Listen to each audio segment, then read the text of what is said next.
ये खेती करने का बेहतरीन तरीक़ा है। जैसा आपने देखा यहाँ पर एक गाय बंधी हुई है और उसके 2 बछड़े हैं और उनसे जो गोबर हासिल होता है उनकी प्रोसेसिंग यहाँ होती है और आपके किचन में जो कचरे निकलते हैं उनको यहाँ ला कर के डाला जाता है और फिर इनसे खाद तैयार की जाती है। अब जानवर से हासिल होने वाली ये गोबर और किचन के कचरे से जो घास बनती है उनका इस्तेमाल खेतों में साग सब्ज़ी उगाने के लिए किया जाता है।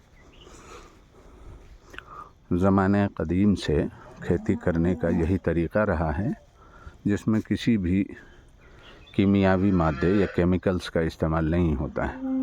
देसी तरीक़े से खाद तैयार की जाती है और फिर उन खादों से फसल तैयार की जाती है, घर की साग सब्ज़ियाँ तैयार की जाती हैं। ये कटहल का दरख्त है, ये आंवले का दरख्त है, ये केले हैं और यहाँ पे आप देखिए भिंडी लगाई गई है, बैगन है। तो इनमें जानवर से जो भी फजलात निकलते हैं उनसे खाद तैयार करके और देसी तरीक़े से ये साग सब्ज़ियाँ इस्तेमाल की जाती हैं जिन्हें हम खाते थे। पहले ज़माने में जब हम इन्हें खाते थे तो किसी किस्म की बीमारी नहीं होती थी और अगर इनमें कीड़े लग जाते थे तो उनको ख़त्म करने के लिए भी देसी तरीक़े से ही हशराकश तैयार किए जाते थे। अब देखिए यहाँ पर आपको बीन्स लगी हुई है और ये चीकू का दरख्त है। तो ये धनिया लगा हुआ है।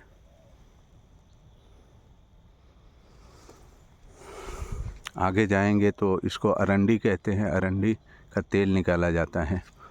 तो नामियाती तरीक़े से जिसको ऑर्गेनिक खेती कहते हैं उनसे ये फसलें तैयार की गई हैं। देखिए चीकू के फल कितने अच्छे लगे हुए हैं इनमें और ये अरहर है, देखिए इसकी फलियां कितनी हैं। तो पहले ज़माने में ऐसे ही खेती की जाती थी और बहुत ज़बरदस्त खेती होती थी, केमिकल वगैरह का इस्तेमाल नहीं होता था।